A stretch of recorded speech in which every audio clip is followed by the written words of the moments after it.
Hola, ¿qué tal? Yo soy Edgar Medina y me da un gusto tenerte una vez más aquí en este foro latinoamericano donde estamos hablando temas acerca de la seguridad de salud en el trabajo en Latinoamérica. Ahora nuestra amiga y colega Karina Linares nos va a hablar acerca del tema de la gestión de riesgos en la seguridad de salud en el trabajo según ISO 45000 en su actual versión. Adelante, Karina. Hola, ¿cómo están? Buenos días a todos. Muchísimas gracias, Edgar, por esta participación en este nuevo grupo para poder participar, hablar un poquito más sobre la gestión de riesgos en seguridad y salud en el trabajo. Un poquito para presentarme. Bueno, actualmente estoy siguiendo un MBA con la titulación de Innovación y Sostenibilidad. Esto un poco para mejora, aparte soy especialista en sistemas de gestión. Entonces esto me permite presentar propuestas y técnicas o metodologías para mejorar los sistemas de los clientes con los cuales trabajo. También he hecho una maestría en sistemas integrados. Soy coach acreditada y facilitador, también facilitadora lúdica en seguridad y salud en el trabajo, porque mucho de las capacitaciones, lo que nosotros brindamos está relacionado con las personas.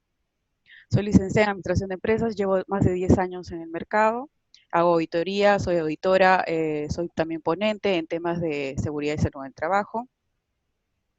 Y ahora a continuación les voy a pasar a hablar sobre la parte de los objetivos, ¿no?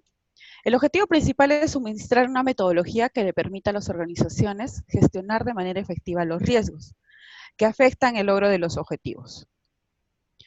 ¿Sí me escuchan? ¿Se escucha? ¿Hola? Y se está escuchando, Karina. Ah, ya, listo, muchas gracias. Ok, gracias. Que afectan el logro de los objetivos estratégicos. Ofrecer herramientas para identificar, analizar y evaluar los riesgos.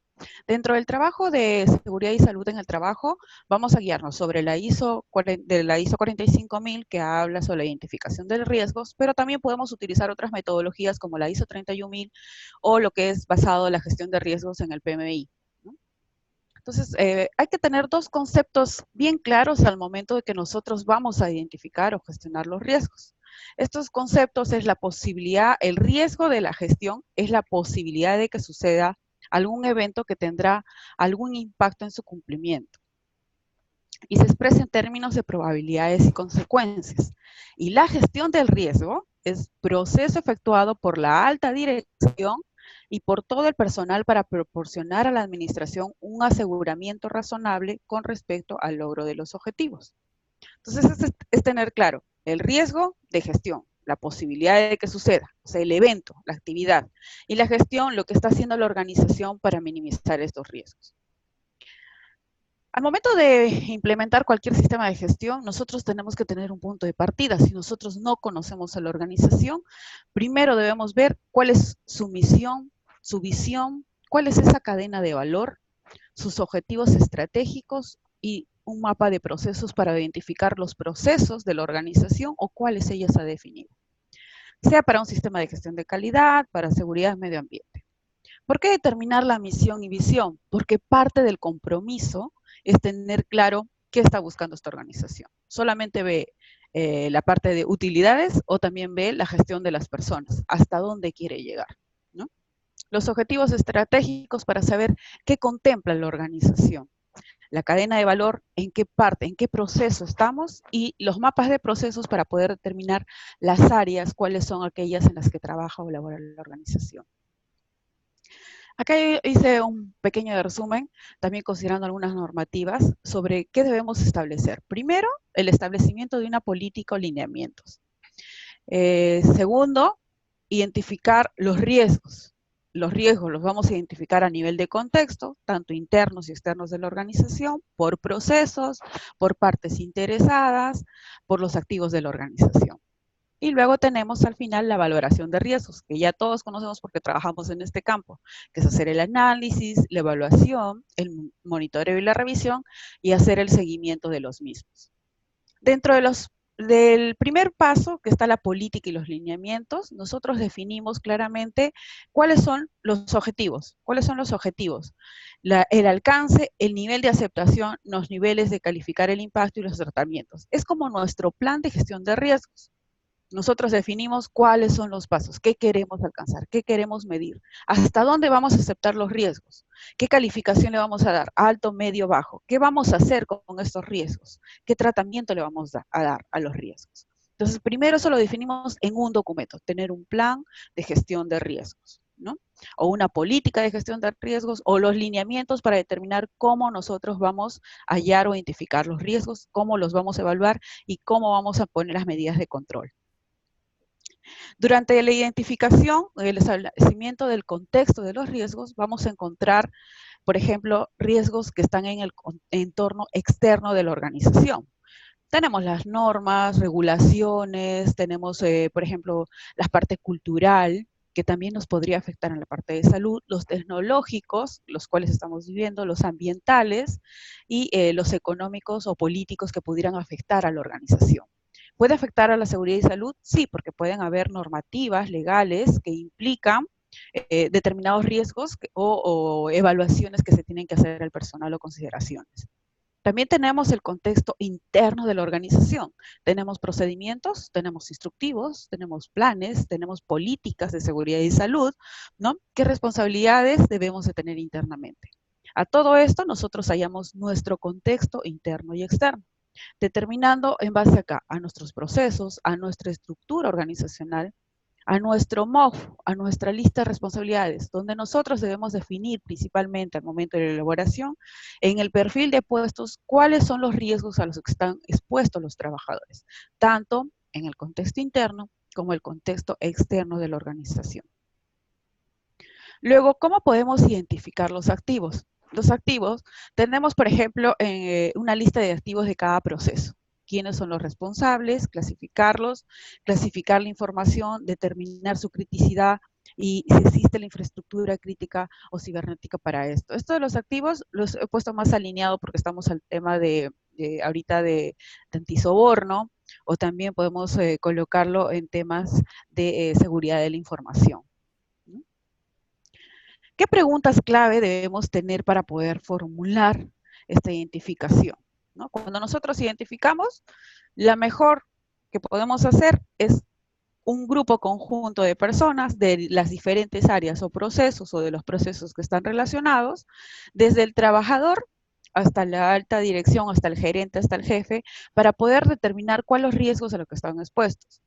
Cuando hacemos las entrevistas, lo mismo no medirá el gerente que la persona que está directamente expuesta al nivel de riesgos. Podemos identificar varios en el camino y podemos hacer una lista de todos los riesgos que vamos a ir identificando, para que luego vamos a resumirlos. Entonces, ¿qué puede suceder? Identificamos alguno y vemos qué puede suceder, cómo puede suceder, cuándo puede suceder y qué consecuencias tendría su materialización. ¿Esto para qué? Para poder determinar cuál es el nivel de riesgo a los que están expuestos. Y dependiendo de ese nivel de riesgo, la organización, la alta dirección, determinará cómo va a cubrir esos riesgos, ¿no? Porque pueden ser altos, de gran envergadura, ¿no? O pueden ser bajos y podemos minimizar de alguna manera los costos.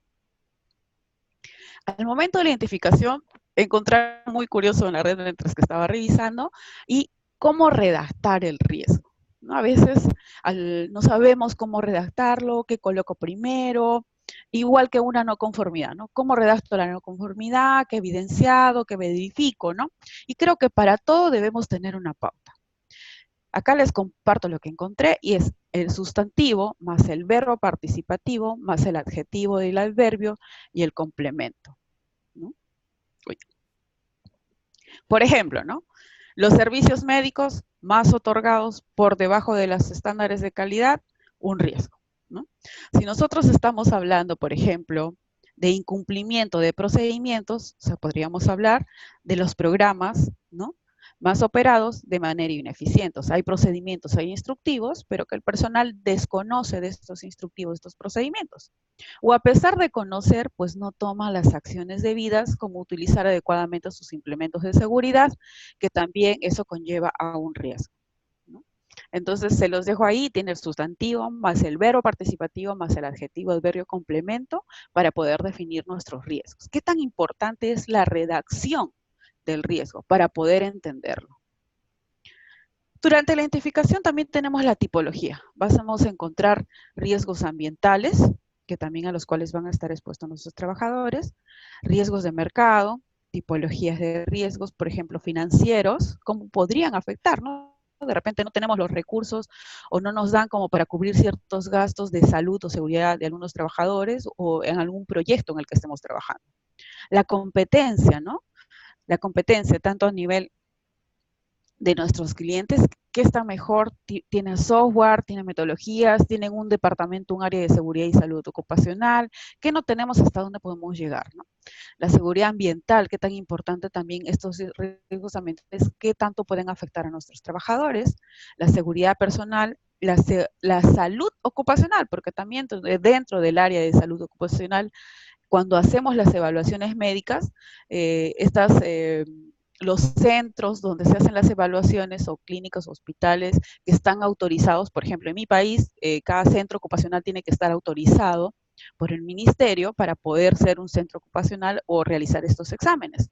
Entonces, muchas veces hay errores, equivocaciones en estos exámenes al momento que entran a los trabajadores. Entonces, ¿qué tanto pueden afectar también en la parte de salud ocupacional? Nuestros proveedores, pues justamente elegir el apropiado, ¿no? Tanto al médico ocupacional, como al especialista, como al prevencionista, como, por ejemplo, que otros proveedores puedan afectar la seguridad. Si alguien va a hacer un mantenimiento, si las personas también cumplen con estos requisitos de seguridad para hacer estos mantenimientos, ¿no? Las diferentes organizaciones definimos hasta el inicio, por ejemplo, acá les muestro un pequeño resumen, es donde identificamos cuáles son los principales riesgos, ¿no? Algunos riesgos, ¿no? Dependiendo de cuál sería su consecuencia y si, por ejemplo, hay algunas oportunidades que se pudieran generar de este riesgo, ¿no? ¿Qué controles tenemos existentes? Y finalmente hacer una evaluación de los mismos. Cada organización determina cómo hacer su evaluación de riesgos. Hay diferentes posibilidades, hay diferentes tipos de I+C que se puede evaluar, que se puede tomar como medidas para poder implementar o gestionar la información, la documentación. También tenemos la parte de la administración del riesgo, ¿no? ¿Cómo lo evitamos? Lo reducimos, lo compartimos, lo transferimos a un tercero, lo aceptamos o lo asumimos. Muchas de las organizaciones lo que hacemos es determinar cuáles son estas medidas de control. Lo evitamos, que de repente tienen una posibilidad muy baja, una probabilidad de ocurrencia baja, y podemos sobrepasarlo y no va a tener gran implicancia en lo que estuviéramos desarrollando. Reducirlo también, compartirlo, de repente pues tenemos un socio estratégico, buscamos un socio estratégico, de qué manera compartirlo o transferirlo a un tercero si tengo un proveedor al que voy a contratar. Y finalmente aceptarlo o asumirlo pues porque es parte de la organización. También tenemos, por ejemplo, el nivel de riesgos, ¿no? También acá nosotros escogemos, acá yo he puesto un ejemplo de una de las metodologías, ¿no? El índice y la severidad, ¿no? Y las valoraciones que le podemos dar. Un riesgo intolerable, trivial, moderado o importante, dependiendo de la severidad que pueda tener o el nivel de impacto. Ahora, todas estas evaluaciones se hacen dependiendo de la organización, porque ustedes van a encontrar en la web un montón que están alineados a determinado tipo de organizaciones. Para eso, al inicio, nosotros identificamos los procesos, su misión, visión, quiénes son los trabajadores, cuántos, qué tan grande es la organización, tiene sucursales, no tiene sucursales, qué implicancias tiene, ¿no? Para poder determinar también estos niveles de riesgo. Si es una organización que tiene pues niveles altos, yo tendré que poner niveles altos de riesgo, ¿no? O qué medidas de control voy a establecer. Así es que nosotros ponemos, dependiendo del nivel de riesgo, vamos a determinar cuáles son esos controles que nosotros tenemos para medirlos en consideración a las diferentes evaluaciones que podemos encontrar. Aquí también les voy a mostrar qué tan importante es la presentación, ¿no? Cuando nosotros identificamos los riesgos, está bonito hacer la identificación, pero que no se quede ahí. Tenemos que compartir y comunicar estos riesgos a todos los implicados, a todos los trabajadores, no solamente a la alta gerencia, sino también todos los trabajadores deben de conocer en su medida el riesgo a los que están expuestos, no todos los que les corresponde nada más, ¿no? Y frente a eso, yo recomiendo hacer un análisis, hacerlo mediante gráfica, usar infografías, que tengan conocimiento, cuáles están expuestos, porque eso nos va a permitir todos estar alineados. En la ponencia anterior estábamos hablando de estos 7 pasos que son tan importantes, ¿no? Que le había definido 5 ahí, y qué tan importante es la implicancia del liderazgo en la organización y de los trabajadores. Eso es muy importante porque en cualquier organización, cuando tú quieres implementar un tema de seguridad, por ejemplo, me pasó, mira, viene el dueño y ni siquiera se pone el casco, no se pone las botas y entra hacia el almacén. Y a ustedes nos están obligando a nosotros a colocarnos nuestros implementos de seguridad. Entonces, desde la cabeza tienes que dar el ejemplo. No puede ser de que no brindas los implementos, presupuestas para que pasen los exámenes médicos, facilitas eso a los trabajadores, pero realmente no estás cumpliendo ni contribuyendo a nada, porque eres prácticamente la imagen de la organización y los trabajadores, por ende, al líder lo siguen. Entonces, si él mismo lo está incumpliendo, pues ¿cómo queremos esperar más? ¿No? Acá tengo un reporte que hacemos, por ejemplo, hago de la identificación de riesgos y un mapa de calor también para poder determinar dónde están esos riesgos que he identificado, si están bajos o están altos y en qué medida tenerlos. Esto me permite no solamente presentar a la alta dirección, sino también en todas las áreas debemos de tener cuáles son sus implicancias, ¿no? De los riesgos a los cuales están afectos.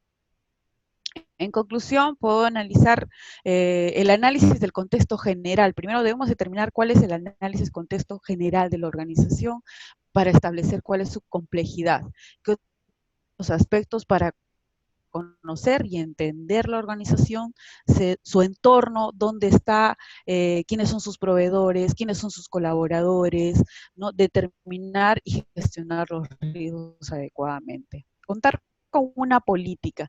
¿Qué tan importante es tener un plan de gestión de riesgos, una política de gestión de riesgos para determinar cómo los vas a hacer? Esto no lo haces solito, lo haces con un equipo. No es cuestión de coger, como les digo, los documentos y simplemente pues copiar y pegar, no. Tienes que alinearlos a tu organización. Tú defines, tú mides cuándo y en qué medida vas a evaluar y la valoración que le vas a dar. Determinar cómo identificar, evaluar y gestionar adecuadamente los riesgos de acuerdo a lo establecido en cada organización. No es copiar y pegar. Veamos las mejores prácticas de las organizaciones para que nosotros lo establezcamos. Y hacer un seguimiento oportuno y presentación a la alta dirección, ¿no? Normalmente en los procesos de implementación, solamente una vez, ¿no? Identificamos los riesgos y ya esperamos al otro año que pase la auditoría para hacer el seguimiento. No, hay que establecer periodicidad de tiempo de revisión, en qué tipo de documentación, qué tipo de registros van a estar, quiénes son los responsables, ¿no? Para poder evaluar, darle seguimiento, ir informando. Y qué tan importante tener indicadores, los KPIs que nos permiten determinar dónde estamos, ¿no? Cómo estamos, cuál es el nivel de avance, en qué nos hemos presupuestado. Incluso del plan de gestión de riesgos debe salir un cronograma, un plan de trabajo para el siguiente año, que alimente qué actividades vas a desarrollar para poder minimizar esos riesgos. Además de tenerlos identificados, cómo vas a ir controlándolos en los diferentes lineamientos que hayas establecido, ¿no? Bueno, hasta ahí he hecho un pequeño resumen. A ver, voy a ver los chats, que acá había muchos chats. A ver, a ver. A partir de... Listo. No sé si se sigue viendo la pantalla. ¿Sí? Listo. No, No, ya no. no. Si quieres, ponla otra vez, una vez, Cari. Y Ok. en la parte de... viene abajo y viene para que puedas abrir el chat independiente. Creo que se cerró. A ver. Medir la gestión de riesgos, podemos tomar como medidas la norma ISO 31000. Pero también podemos tener otros inputs, como por ejemplo, tenemos la parte de... Uy, quiero ver acá donde está no logro ver los chats, si me puedes ayudar aquí. Si no, yo leo los comentarios, no te preocupes. Ya, listo, gracias, te voy a agradecer mucho.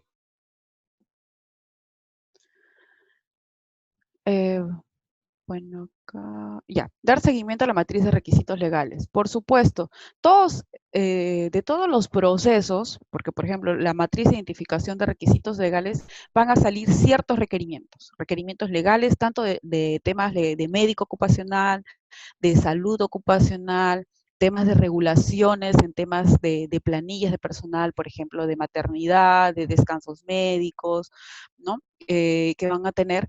Todo esto también le puedes dar, pero solamente los más importantes los vas a colocar en la matriz de riesgos. No vas a colocar todos los riesgos que están identificados en la matriz de requisitos legales, no vas a identificar todos. Los que puedan afectar a tu organización en la medida que tú has definido son los que van a la matriz de riesgos. Porque acá estamos hablando de dos matrices de riesgos. Una cosa es el hiper, que identificamos los peligros y riesgos, otro es la matriz de requisitos legales, y acá nos debemos de tener una matriz de riesgos de toda la organización, donde están contexto interno y externo, partes interesadas y están los diferentes procesos.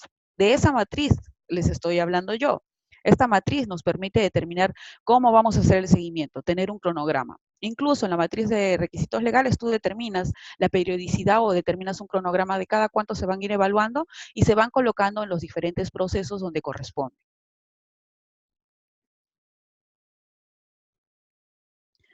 Es correcto, todo empieza cuando haces una implementación, evaluación de riesgo, lo haces a todos los niveles, no solamente a la alta dirección, a la organización, al contexto que gira la organización, sino tienes que llegar hasta el final, hasta el colaborador, ¿no? Porque finalmente él te va a dar los inputs que necesitas y también en las otras áreas te van a dar los inputs para poder definir bien el riesgo al que esté expuesto. Dentro de la matriz de identificación de peligros y riesgos, tú identificas los requisitos legales también, ¿no? Pero de estas dos matrices vas a tener riesgos altos, ¿no?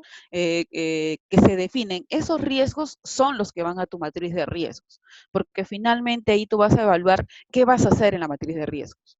Como les dije, ¿no? Los vas a asumir, los vas a pasar a un tercero, qué es lo que vas a decidir. Y eso lo decides en la matriz de riesgos, no en la matriz de hiper o en la matriz legal, ¿no?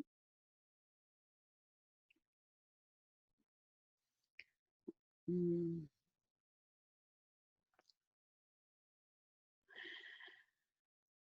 Cuando vas a la alta dirección, lo que mayormente quieren ver ellos son números, qué tanto puede impactar, ¿no? Dentro de la organización, ¿no? Pero cuando tú les generas un plan de conciencia, porque realmente el riesgo de seguridad y salud es a la persona y eso va desde uno mismo.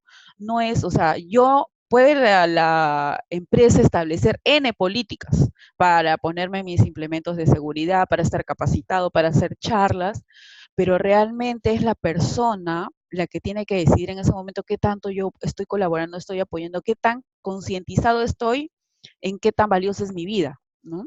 En temas de seguridad que estamos hablando, ¿no?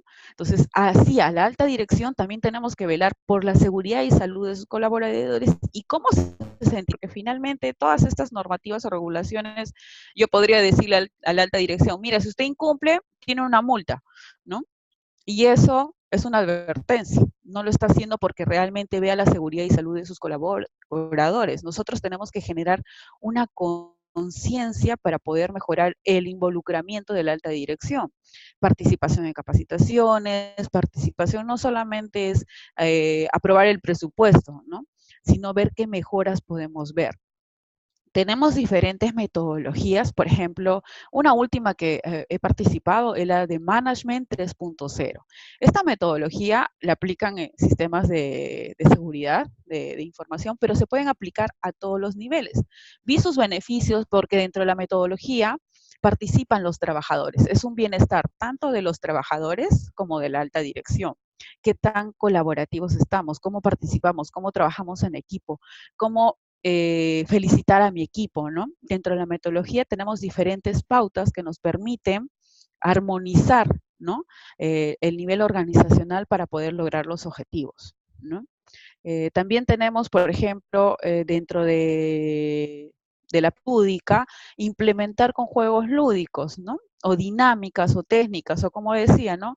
No solamente es de darle un bono, que los trabajadores escojan qué es lo que quieren, ¿no? Que quieren participar. Claro, todo dentro de un rango, ¿no? Porque nos pueden pedir muchas cosas, ¿no? Finalmente, lo que nosotros queremos es cumplir no solamente con las normativas legales y aplicables, sino también con brindar un beneficio, mejorar la calidad de nuestros trabajadores, brindarles un mejoramiento o un tratamiento adecuado a estos riesgos que pueden afectar tanto a los trabajadores, pero también pueden afectar a mi negocio, ¿no? A la organización. Finalmente, de eso va a depender mucho la vida de la organización, ¿no? Qué tanto podría afectarse o verse afectada más adelante. ¿Alguna otra pregunta de repente? A ver, ¿cuál más por aquí?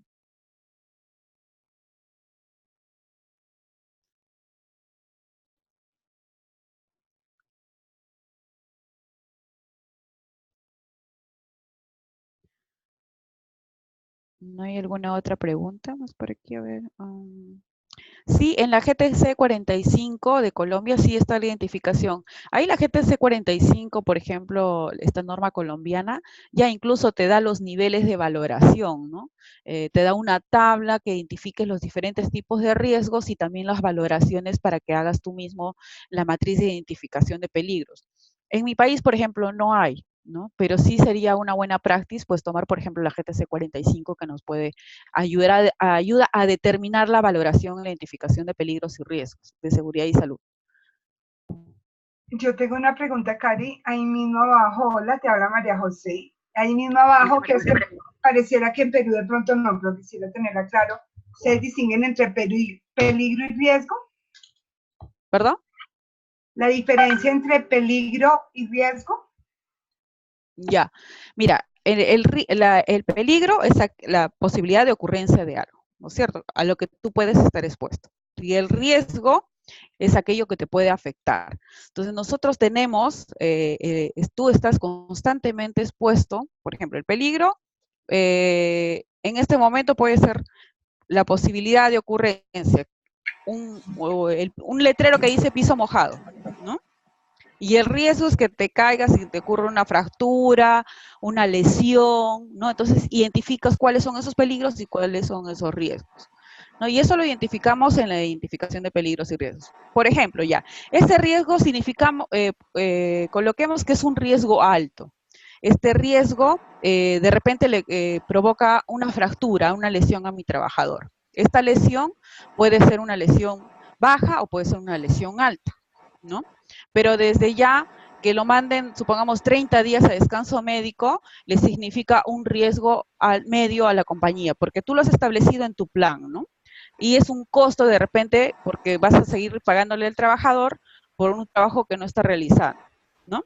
Porque si lo ves en la parte financiera o contable, lo ves desde esa parte como organización, ¿no? Determinas cuál es el nivel de costo, cómo lo puede afectar y qué tanto. ¿Qué tienes que prever para eso? Es mejor invertir en una inducción, en una capacitación, en hacer una mejor supervisión del trabajo, que de repente estar perdiendo dinero porque no hay esa sensibilización del personal en usar adecuadamente los implementos, en hacer caso a las señaléticas, en usar, por ejemplo, las medidas de protección que deberían de tenerse, ¿no? Entonces, básicamente, nosotros debemos de considerar todo eso que está afectando y todo eso se coloca en una matriz, ¿no?